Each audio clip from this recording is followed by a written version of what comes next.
Terima kasih Dato' Yang Ketua. Saya turut hadir untuk membahaskan rang Undang-Undang Perbekalan 2012. Dalam pembentangan bajet Yang Amat Berhormat Perdana Menteri merangkap Menteri Kewangan baru-baru ini telah peruntukkan sebanyak RM232.8 bilion, sebahagian untuk pengurusan dan sebahagian untuk pembangunan, dengan anjuran hasil kutipan RM186.9 bilion, dengan defisit 4.7% KDNK. Saya lihat ada beberapa masalah berkenaan dengan bajet tersebut. Yang pertama, ini merupakan satu bajet defisit yang berturut-turut 15 tahun, dan masalah dia, hutang kerajaan persekutuan dijangka akan meningkat ke RM455 bilion, kalau banding sekarang RM437.2 bilion, dan ini mungkin melebihi RM1 triliun sekiranya trend ini berterusan sehingga 2020. Dan ini merupakan satu beban yang besar, dan beban untuk bayar hutang meningkat daripada RM12.8 bilion pada tahun 2008 ke RM20.5 bilion. Jadi bukan setakat itu, yang penting sekali juga dari segi pengurusan kewangan, saya lihat ada kekurangan dari segi disiplin perbelanjaan. Kita selalu selepas meluluskan bajet, lepas tu dilontarkan dengan bajet-bajet tambahan, dan ini merupakan satu amalan yang menjadi biasa. Dan bukan setakat itu, kalau kita lihat track record sebelum ini, misalnya dalam rancangan Malaysia ke-8, anggaran defisit semasa sepanjang RMK 8 adalah RM28.9 bilion, tetapi apa yang sebenarnya berlaku adalah defisit sepanjang RMK 8 adalah RM97.8 bilion. RMK 9 anggaran defisit purata setiap tahun adalah RM27.9 bilion, tetapi pada hakikatnya meningkat kepada RM40.3 bilion setiap tahun. Dan kita juga lihat anggaran perbelanjaan pengurusan untuk 2011 semasa pembentangan bajet setahun sebelum ini adalah RM162.8 bilion, tetapi apa yang dibelanjakan untuk pengurusan sahaja adalah lebih, iaitu RM180.3 bilion. Dan semasa pembentangan RMK ke-10, anggaran perbelanjaan pengurusan untuk tahun depan 2012 adalah RM165.4 bilion, tetapi sekarang kita dilontarkan satu perbelanjaan pengurusan RM181.6 bilion. Dan ini menunjukkan track record yang tanpa ada disiplin dari segi urusan perbelanjaan. Unjuran hasil sebanyak RM186.9 bilion ini tidak realistik. Ini bergantung kepada unjuran pertumbuhan ekonomi KDNK 5 hingga 6%. Mungkin ini adalah satu unjuran yang paling optimistik, the best case scenario. Akan tetapi apabila kita nak buat perancangan, kita seharusnya merancang untuk rainy days, hari hujan. Dan adakah Yang Amat Berhormat Perdana Menteri mengambil kira kemungkinan kemelesetan yang berlaku akibat krisis di Eropah, kemungkinan krisis hutang Persekutuan Amerika Syarikat, kemungkinan berlaku krisis keruntuhan hartanah di negeri China dan sebagainya.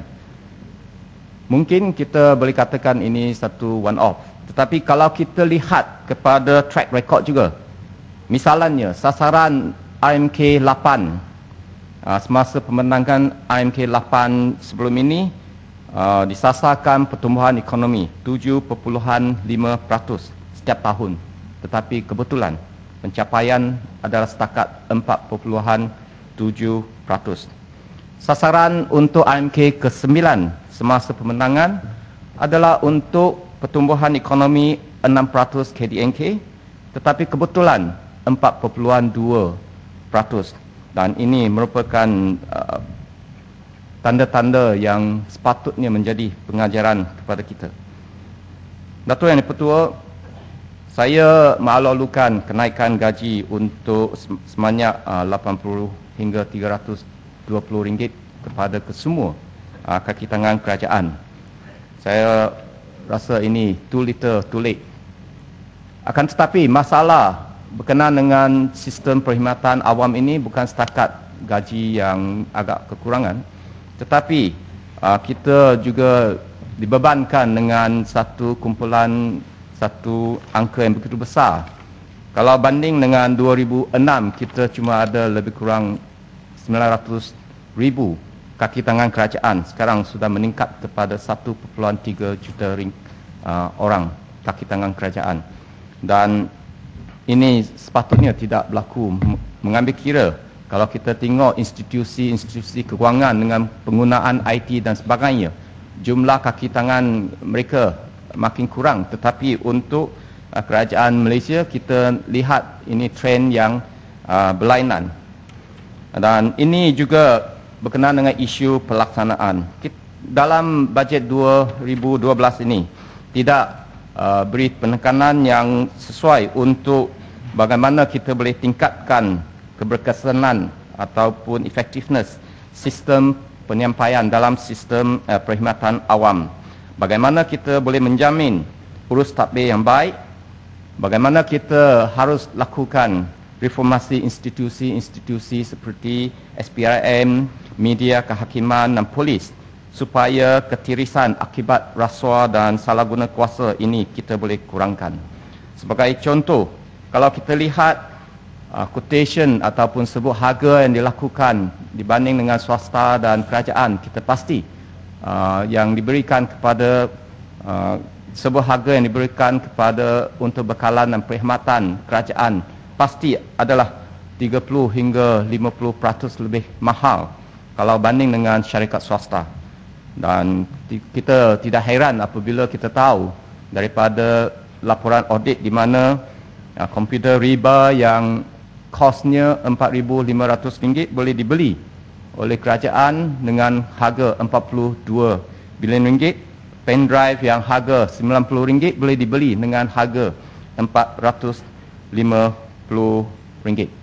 Kalau kita boleh uruskan kewangan dengan lebih baik, dengan boleh tulus melalui open tender dan sebagainya, pasti kita boleh kurangkan perbelanjaan untuk bekalan dan perkhidmatan yang sebanyak RM30.5 bilion. Bayangkan kalau kita boleh jimatkan sekadar 30% dan mungkin kita boleh secara open tender, misalnya untuk AP kereta dan sebagainya, mungkin kita boleh jimat sebanyak RM10 bilion, pasti kita boleh kurangkan defisit. Antara masalah yang lain yang saya rasa agak penting berkenaan dengan pendirian kerajaan berkenaan dengan cukai barang dan perkhidmatan. Dan ini adalah impak besar kepada unjuran hasil pada masa hadapan, kerana kita lihat dalam aturan urusan masyarakat parlimen ini, kita masih dalam agenda rang undang-undang cukai barang dan perkhidmatan 2009. Jadi saya mohon Yang Berhormat beri satu pendirian berkenaan dengan adakah kerajaan akan terus luluskan rang undang-undang ini dan akan laksanakan cukai barang dan perkhidmatan. Kementerian Kesihatan telah dalam bajet 2012 ini diperuntukkan RM15 bilion untuk perbelanjaan pengurusan dan RM1 bilion untuk perbelanjaan pembangunan. Dan kini kita telah masuk tahun kedua dalam RMK ke-10. Semasa pemenangan RMK ke-10, dalam dokumen tersebut telah terangkan bahawa kementerian bercadang untuk mengkaji semula pilihan pembiayaan, membuat penstrukturan semula sistem kesihatan kebangsaan yang melibatkan sektor awam dengan swasta dan juga memperkemaskan peranan pengawas lian dan penyediaan perkhidmatan. Dan dalam perancangan tersebut saya sering mendengar bahawa One Care One Malaysia memang dalam perancangan, dan beberapa makmah telah ditubuhkan untuk mengkaji One Care One Malaysia. Dan kita dengar antara tujuan utama One Care One Malaysia adalah untuk kurangkan kos dan memastikan perkhidmatan kesihatan yang berkualiti untuk semua. Cuma persoalan saya, adakah One Care One Malaysia ini akan mencapai matlamat ini? Setakat ini kita pernah dengar beberapa rangka framework berkenaan dengan pelaksanaan One Care One Malaysia ini. Yang pertama, integrasi klinik swasta dan klinik kerajaan. Dan kedua, membina kapasiti kemudahan hospital-hospital dan kemudahan-kemudahan lain di bawah Kementerian Kesihatan. Dan ketiga, integrasi hospital swasta dan hospital kerajaan. Dan seterusnya, tubuhkan satu badan, National Health Financing Authority, yang akan uruskan pembayaran dan kutipan kewangan untuk penyampaian perkhidmatan kesihatan ini. Dan akhirnya, pelaksanaan insurans perubatan. Untuk kurangkan kos, pasti ration dan sekatan terhadap perkhidmatan akan berlaku. Apabila integrasi ini berlaku, pesakit bebas memilih sama ada dirawat di hospital swasta maupun di hospital kerajaan. Sekiranya hospital kerajaan tidak dapat bersaing dengan hospital swasta, pasti lebih ramai pesakit akan memilih ke hospital swasta. Dan kita juga tahu keupayaan hospital swasta untuk ration, untuk hadkan rawatan adalah terhad, dan kos untuk rawatan di hospital swasta pasti akan melebihi kos untuk rawatan di hospital kerajaan. Dan model ini tidak akan menjimatkan perbelanjaan. Bukan setakat itu, apabila kita melibatkan parti ketiga sebagai MCO, dalam kes ini National Health Financing Authority, ini bukan kurangkan kos tetapi akan menambah kos kerana kos pengurusan dan birokrasi. Katakan kita ada satu cara insurans perubatan yang mengecualikan orang yang miskin dan orang yang kaya akan bayar lebih. Satu prinsip yang saya akan sokong. Tetapi ini bermakna apabila perbelanjaan keseluruhan kerajaan menurun, tetapi ini perbelanjaan keseluruhan sebenarnya dipindah kepada rakyat dan kepada pesakit. Dan ini dari segi perbelanjaan keseluruhan tidak menurun, tetapi cuma pindah dari satu poket kepada satu poket yang lain. Dan apabila kita melibatkan National Health Financing Authority ini, kita juga lihat ada masalah untuk proses menentukan siapa yang patut bayar, jumlah yang perlu dibayar untuk bayar insurans perubatan dan seterusnya. Kutipan memerlukan kos pengurusan, dan pasti kita boleh lihat apa yang berlaku di negara-negara lain. Penlibatan pihak ketiga tidak semestinya menyebabkan kos itu dapat dikurangkan. Saya cadangkan lebih wajar kita tumpukan kepada usaha untuk meningkatkan lagi mutu perkhidmatan di kemudahan-kemudahan klinik-klinik dan hospital-hospital kerajaan, supaya kemudahan-kemudahan ini menjadi pilihan utama semua rakyat, bukan kerana kos yang murah tetapi perkhidmatan yang cemerlang. Ini sepatutnya menjadi sasaran. Kita tahu bahawa masalah perkhidmatan kesihatan ini dari segi kos tidak ada had. Sky is the limit dalam rawatan pesakit. Dan Kementerian Kesihatan boleh meletakkan piawaian ataupun garis panduan berkenaan dengan mutu dan standard perkhidmatan yang akan diberikan di semua kemudahan kerajaan.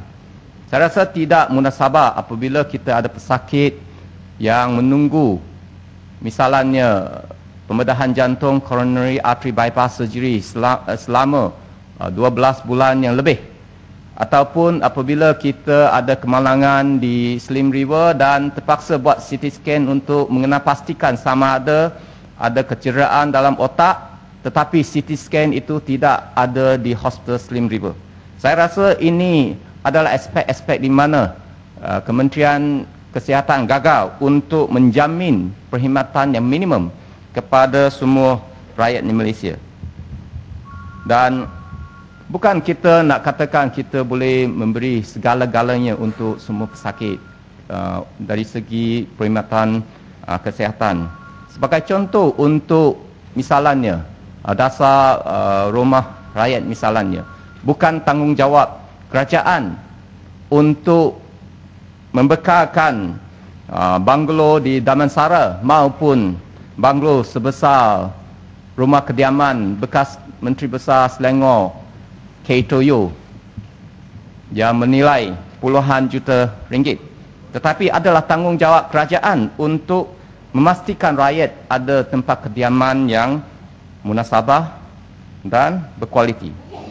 Dan bukan tanggungjawab, memang merupakan tanggungjawab kerajaan untuk memastikan semua rakyat mampu membeli atau mendapatkan pakaian yang selesa, tapi bukan cincin belian berharga 24 juta ringgit ataupun handbag yang berharga ratusan ribu ringgit.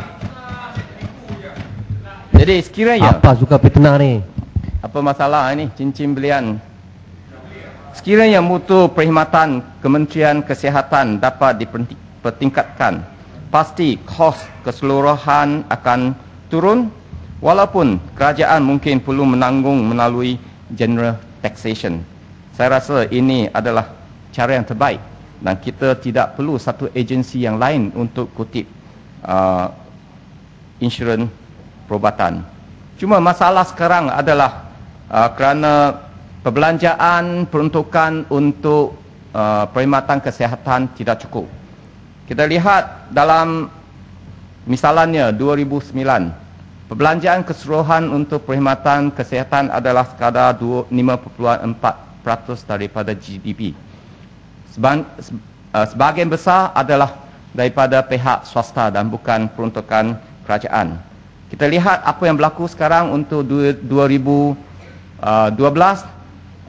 peratusan yang diperuntukkan untuk daripada kerajaan adalah sekadar 2% daripada KDNK, dan ini menjangka akan meningkat sehingga 4.4% perbelanjaan keseluruhan dalam 2018. Kalau kita banding dengan purata sedunia adalah sekadar 8.6%. Ini jelas menunjukkan bahawa peruntukan untuk perkhidmatan kesihatan tidak mencukupi. Kita lihat kalau Kementerian Kesihatan ingin meningkatkan kapasiti kemudahan kementerian, tetapi apabila kita lihat perbelanjaan pembangunan Kementerian Kesihatan pada 3 tahun ini untuk 2000 Ya, Ahmad ada 1 minit, Ahmad. Sikit lagi. Untuk 2010 peruntukan 3.78 bilion, untuk 2011 2.2 bilion ringgit, dan untuk 2012 1.8 bilion ringgit. Ini jelas menunjukkan peruntukan pembangunan semakin kurang dan bertentangan dengan hala tuju untuk pertingkatkan kapasiti Kementerian Kesihatan.